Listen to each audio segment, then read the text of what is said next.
오늘은 두 교회의 이야기라는 제목으로 하나님의 말씀 증가하도록 하겠습니다. 지난주 서울 광화문에서 두 개의 기독교 단체가 부활절 연합 예배를 드렸습니다. 첫 번째 단체는 한국교회 총연합, 그래서 줄여서 한교총이라고 부르는 단체이고, 두 번째는 요즘 매스컴에서 자주 등장하는 목사님 있죠. 정광훈 목사가 이끄는 구구 기독교 단체 한국교회 연합입니다. 여의도 순복음교회 이영훈 목사가 이끄는 한교총은 지난주 부활절 퍼레이드를 벌였어요. 그래서 이제 법계부터 시작해가지고 선교사님들 최초로 왔을 때 모형한다고 해서 이제 배 모형으로 해서 위에 이제 선교사님 탈 쓰고 이렇게 이제 진행을 퍼레이드를 했어요. 그래서 무려 5,000명이 61개 팀이 그 퍼레이드를 길게 했습니다. 개신교 140년 역사에서 처음으로 진행되는 그런 부활절 퍼레이드 행사라고 했습니다.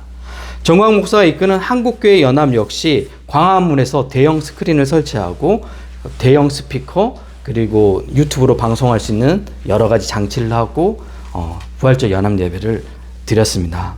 이 정도 저는 이제 그 문화 행사 같은 것들 많이 해봐서 이 정도 행사하면 그 가격대가 나오거든요. 보면 최소 몇 천만 원에서 1억까지 나오는 그런 행사였습니다.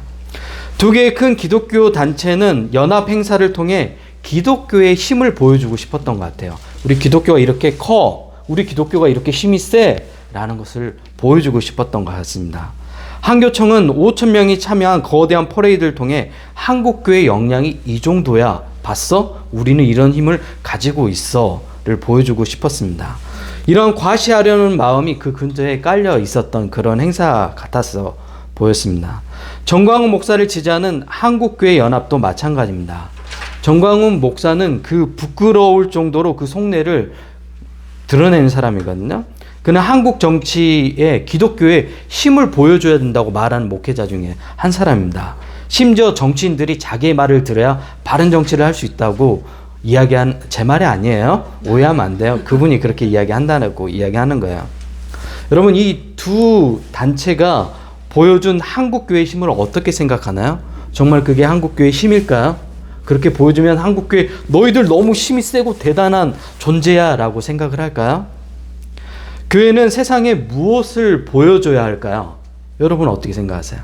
교회는 세상에 무엇을 보여줘야 할까요? 교회에 대한 다양한 정의와 생각이 얽혀서 조금은 여러분 혼란스러울 수 있을 겁니다. 그래서 오늘 설교를 준비한 겁니다. 오늘 본문은 출애굽한 후 3개월이 지난 때, 딱 100일 정도 되는 시기죠. 이스라엘 백성은 시내 광야에서 장막을 쳤어요. 우리처럼 예배하기 위해 이곳에 모인 것처럼 시내 광야 앞에서 장막을 치고 멈췄습니다. 이때 하나님께서 모세를 산으로 부르셨어요. 모세는 이스라엘을 대표하는, 요즘 얘기하는 목회자라고 생각하면 좋을 것 같아요. 이때 하나님께서 모세를 부르시고 하신 말씀이 출애굽기 19장 5절 6절입니다. 오늘 우리가 살펴본 부분이죠. 제가 읽어드릴게요. 세계가 다 내게 속하였나니 너희가 내 말을 잘 듣고 내 언약을 지키면 너희는 모든 민족 중에서 내 소유가 되겠고 너희가 내게 대하여 제사장 나라가 되며 거룩한 백성이 되리라. 이것은 창세기 12장 아브라함에게 약속하셨던 공동체 버전이라고 생각하면 좋을 것 같아요. 창세기 12장 2절입니다. 내가 너로 큰 민족을 이루고 내게 복을 주어 내 이름을 창대하게 하리니 너는 복이 될지라. 여기서 말하는 복을 히브리서 저자는 복음이라고 해석을 합니다. 사도행전 7장에 바울과 동문했던 스데반 집사님의 설교가 나와요. 제가 가장 좋아하는 설교 중에 하나예요. 여러분 명설교를 좀 읽어보고 싶다 그러면 사도행전 7장을 읽어보시면 스데반 집사님의 명설교가 나옵니다. 역시 당대 최고의 학문을 가르친 가마리엘 밑에서 배웠던 제자다운 그런 설교였죠. 스데반 설교 중에 사도행전 7장 38절이 다음과 같이 표현합니다. 신의 산에서 말하던 그 천사와 우리 조상들과 함께 광야교회에 있었고, 어디 있었다고요? 광야교회에 있었다고 이야기합니다. 스데반은 구약의 출애굽 공동체를 광야교회라고 표현합니다. 오늘 본문에 나오는 이스라엘 공동체가 최초의 교회 공동체라고 스데반은 우리에게 들려주고 있습니다. 우리가 흔히 교회 모형을 초대교회로만 보잖아요. 신약에 나와 있는 초대교회만. 근데 스데반 집사님은 어디로 거슬러 올라가냐면 광야의 이스라엘 그 출애굽 공동체를 광야교회라고 불러요. 이제 최초의 교회 모습을 찾았죠. 그러면 교회의 역할은 무엇인지 확인해 볼까요? 본문 6절입니다. 너희가 내게 대하여 제사장 나라가 되며 거룩한 백성이 되리라. 조금 어려우시죠?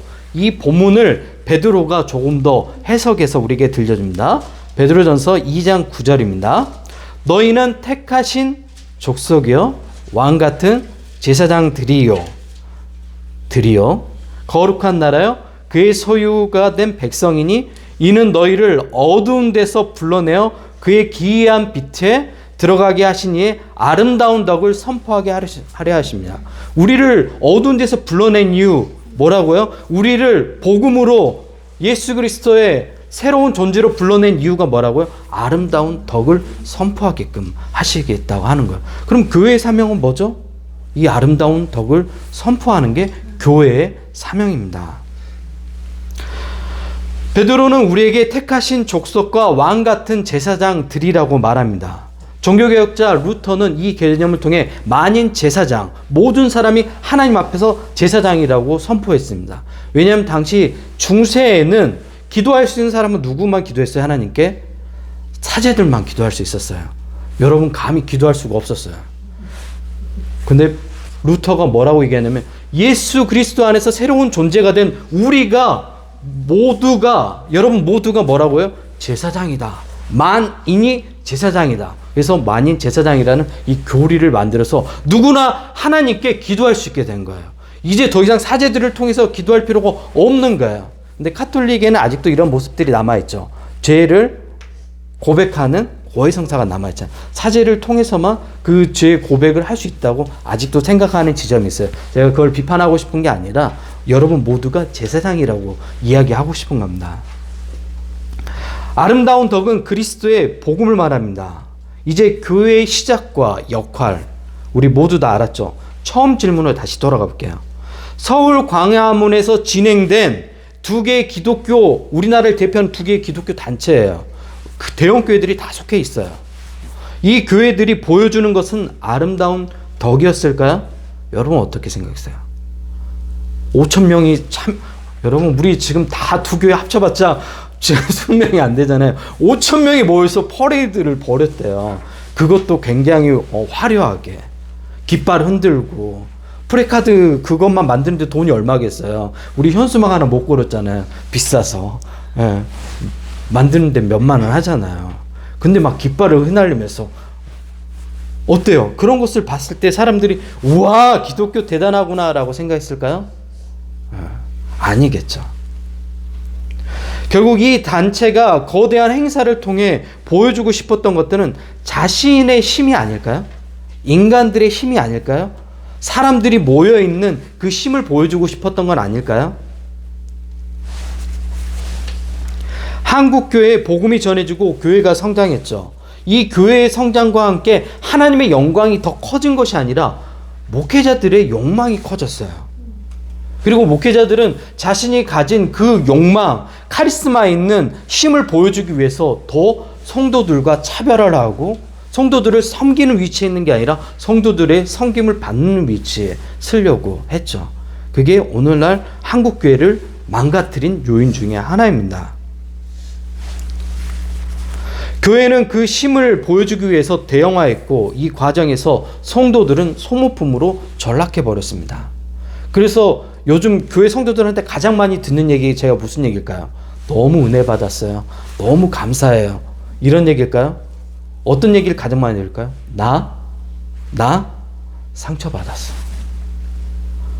제가 다른 사람한테 듣는 얘기 아니라 교회 성도들한테 듣는 얘기예요. 전에 사역했던 교회 연락 오잖아요. 기쁜 소식은 별로 안 와요. 대부분 다 어떤 소식이죠?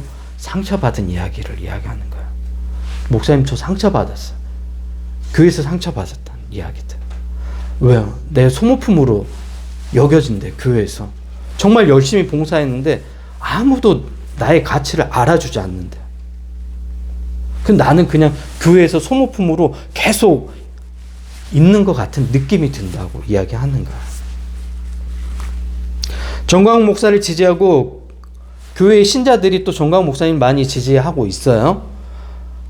이런 정광 목사가 보여주는 힘을 지지하는 이유는 무엇일까요? 왜 그럴까요? 그 힘을 나도 동일하게 갖고 싶은 거예요.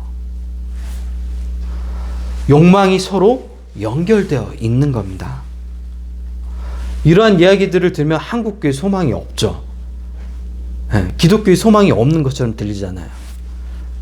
근데 최근에 지난 2월 8일 날 미국 켄터키주 작은 마을에서 시작한 예배 운동이 전 세계로 확산되고 있습니다. 우리 뉴에문교회 성도들한테 자주 얘기했죠. 에즈베리 붕 운동이에요. 에즈베리 대학이 있고 에즈베리 신학대학이 있어요. 그리고 신학대학에는 채플실이 있어요. 예배실이 있어요. 근데 하나님께서 부흥을 일으켜준 곳은 에즈베리 대학 강당이에요. 그러니까 대학 강당에서 예배를 드렸던 거야. 그리고 신학대학이 맞은편에 있는데 그 신학대학을 사용하지 않고 에즈베리 대학 강단에 몇 명의 20대 젊은이들을 통해서 이 일을 시작하셨어요. 채플이 끝나고 나고 채플 드리면 여러분도 아시죠? 대학 채플. 우리 이성진 청년도 이제 그 기독교 관련 대학을 나와서 알겠지만 채플 드리면 예배 잘 안 드리잖아요. 막 시끄럽고. 심지어 미션 스쿨도 마찬가지예요. 제가 매산여고에서 성경교사를 이제 1년 동안 했었는데 채플 때 예배 인도를 한 번 했어요. 그리고 좌절했어요. 나의 연약함, 무력함. 나는 절대로 10대 아이들에게 복음을 선포하면 안 되겠구나. 막 여기저기서 떠들고 이제 전교생이 다 모여있으니까 1, 2, 3학년 있으니까 선생님들은 조용히 안 해, 시끄러워. 막 이러고 있고 저는 앞에서 설교하고 난장판이에요. 예. 근데 여러분, 일반 대학도 그런데 어떠겠어요? 사람들이 모여있는 예배가 제대로 안 되겠죠. 예, 일반 대학생들이잖아요. 고등학생들도 그러는데. 근데 이제 몇몇 사람들이 예배를 잘 드렸던 젊은 청년들이 목사님이 도전했던 말씀이 마음 가운데 남아있었던 거예요. 그 갈급함을 채우기 위해서 여러분 여기 남아서 기도해라. 하나님이 충만하게 부어줄 때까지. 그 몇몇 미련하고 마음 연약한 그 대학생들이 그곳에 남아서 기도하기 시작했어요. 그랬더니 그곳 가운데 하나님께서 연약한 사람들이 기도할 때 응답하시거든요. 그 대학생들 마음 가운데 하나님의 충만한 사랑으로 채워주셨어요. 그 대학생들 놀란 거예요. 자신의 삶을 살아오면서 지금까지 한 번도 채워진 적이 없는데 그 기도하는 순간 채워짐이 있었던 거야. 내 삶 가운데 늘 공허하고 뭔가 채워지지 않고 늘 분리되어 있는 느낌이 있었는데 기도하는 그 순간 하나님께서 그 청년들에게 부어줬던 그 은혜로 하나님 사랑으로 채워지기 시작한 거예요. 그리고 내 안에 충만히 채워지면 뭐 하고 싶죠? 나누고 싶은 거야. 우리가 기쁜 일을 경험하면 어때요? 누군가하고 나누고 싶잖아. 그래서 주변 친구들에게 SNS로 보냈어요. 우리 지금 기도하고 있는데 이곳 가운데 하나님의 충만한 임재가 있다. 그리고 지금 와서 함께 하자. 그랬더니 대학생들이 점점 참여하기 시작하죠. 그리고 계속해서 시작된 거예요. 그랬더니 이제 그 대학 전체로, 캠퍼스 전체로 퍼졌어요. 교수들도 참가하고 교직원들도 참가하고. 지금도 진행될까요? 여전히 진행되고 있어요. 사람들이 여전히 하나님의 은혜를 경험하고 있어요. 이런 놀라운 소식이 미국 전역으로 퍼지니까 각 지역에 있는 주에서 몇 시간 멀잖아요. 동부에서 막 온다고 했어요. 멀잖아요. 몇 시간 운전해가지고 와서 이 예배에 참여하고 은혜 받고 난리가 난 거예요. 근데 중요한 거는 이제 이렇게 유명세를 타기 시작하니까 누가 나오죠? 유명한 스타들이 함께하고 싶다고 얘기하는 거예요. CCM 가수들이, 유명한 CCM 이름만 대면 알 수 있는, 우리나라로 하면 소양 같은 사람들이 제가 거기 찬양 인도 도와주겠다고, 무료로 해주겠다고. 여러분 저 페이 안 주셔도 되고 내가 무료로 가서 해줄 테니까 같이 내 자리에 시간 타임 하나 만들어 달라고. 그리고 유명한 목회자들 있잖아요. 예. 이름만 대면 아는 목회자. 내가 거기 가서 바쁘지만 설교 한번 해줄 테니까 자리 마련해 달라고. 언제 가면 되겠냐고. 에즈베리 예배팀에서 어떤 대답을 했을까요? 노 했어요. 그리고 뭐라고 얘기했냐면 이 부흥운동은 하나님께서 평범한 사람들을 통해서 계속해 가실 겁니다. 거절하겠습니다. 제가 힘에 대해서 얘기했죠. 기독교가 보여줘야 될 힘. 어떤 힘일까요? 우리가 많이 가지고 있는 힘을 보여주는 게 기독교의 힘일까요? 세상은 그런 것들을 우리에게 원하지 않습니다. 기독교가 보여줘야 될 힘은 사랑의 힘으로 세상을 섬기는 거예요. 부활절 행사에서 수천만 원, 억대를 들여가지고 하는 게 아니라 우리처럼 이렇게 예배 드리고 모아진 돈으로 주변에 어려운 이웃들을 섬기는 거야. 그게 우리가 교회 공동체가 보여야 될 가치예요. 오늘 두 교회 이야기를 들려드리고 있죠. 그 두 교회가 바로 나그네 교회와 뉴헤븐 교회입니다. 네. 더 많이 가진 사람, 더 많이 힘을 가진 사람은 교회 공동체 안에서 힘을 빼야 돼요. 하나님은 그걸 원하십니다. 그리고 하나님은 가장 연약한 사람들 통해서 일해 가십니다. 평범해 보이는, 나처럼 초라해 보이는 사람들을 통해서 일해 갑니다. 제가 얼마 전에 어리석은 힘을 쫓는 결정을 했죠. 네, 교회 합병이라는 너무 어리석은 결정을 했죠. 제가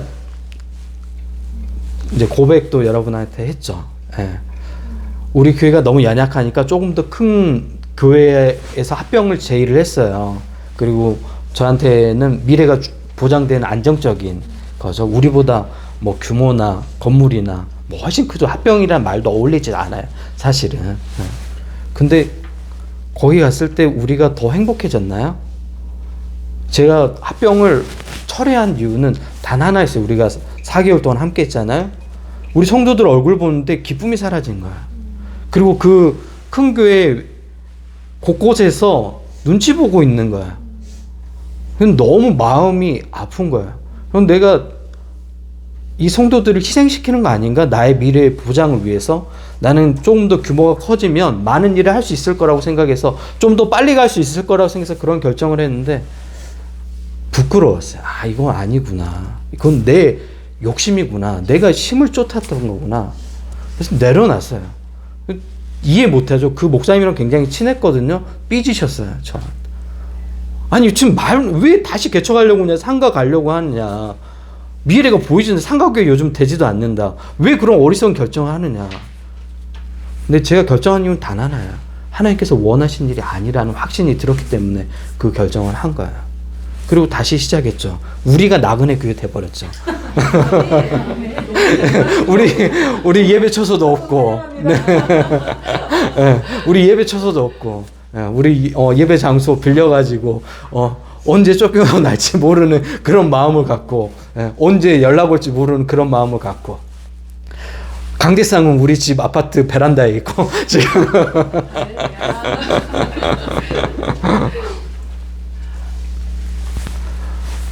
예수님께서는 자신이 가진 모든 힘을 가지고 세상을 섬기셨습니다.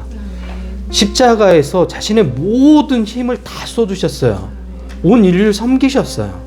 예수님은 우리에게 그런 모습을 보여줬고 교회는 그러한 방향으로 가야 합니다. 나그네 교회와 뉴헤븐 교회가 이 길을 걷고 있는 교회입니다. 작지만 방향이 바른 방향으로 제대로 잘 가고 있습니다. 하나님은 여러분을 통해서 일하실 겁니다. 저는 이 두 교회의 이야기가 기대됩니다. 그리고 이 두 교회의 이야기를 써갈 사람들은 여러분이에요. 제가 아니에요. 여러분들이 그 이야기를 써갈 거야. 그리고 그 이야기를 나중에 듣고 싶어요. 어떻게 걸었는지. 아, 정말 그렇게 걸었어. 아, 정말 대단하다. 어떻게 그런 결정을 할 수 있었지? 아, 나 정말 놀랍다. 나그네 교회. 어떻게 그런 결정을 할 수 있어서 안정적인 것을 선택하는 게 사람의 심리인데 어떻게 보이지 않는 안개 같은 상황에서 그렇게 걸어갈 수 있는 거야. 놀랍다. 뉴헤븐 교회도 마찬가지예요. 아니, 어떻게 그런 좋은 자리를 박차고 나온 거야. 니네들 바보야? 라고 이야기 들었으면 좋겠어요. 근데 왜 그렇게 했어? 그럼 다 한마디만 붙여. 하나님께서 원하시는 일을 해보고 싶어. 제가 그래서 여러분이 그런 얘기 했죠. 지금까지 제가 40 중반인데 지금까지는 내가 원하는 것들에 대한 기도를 많이 했어요. 근데 이제는 하나님이 원하는 것들을 좀 살아드리고 싶어요. 이제 얼마 못해요. 저 아내한테 얘기했어요. 65세 은퇴하겠다고. 더 빨리 은퇴할 수도 있어요. 열정적으로 하나님께 삶을 좀 드리고 싶어요. 그리고 다른 것들이 아니라 진짜 교회를 만들어 갔으면 좋겠습니다. 중요한 것은 우리가 나아가는 방향이고, 오늘 함께 예배하는 나그네 교회와 뉴헤븐 교회가 예수 그리스도의 표대를 향해 정직하고 섬김의 길을 한 걸음 한 걸음 나아가고 있다는 이 사실이 가장 중요한 겁니다. 오늘날 이러한 교회가 필요하지 않을까요? 이러한 교회가 있었으면 좋겠습니다. 그리고 그 교회가 나그네 교회, 뉴헤븐 교회가 되었으면 좋겠습니다. 우리 이 시간 잠깐 기도할까요?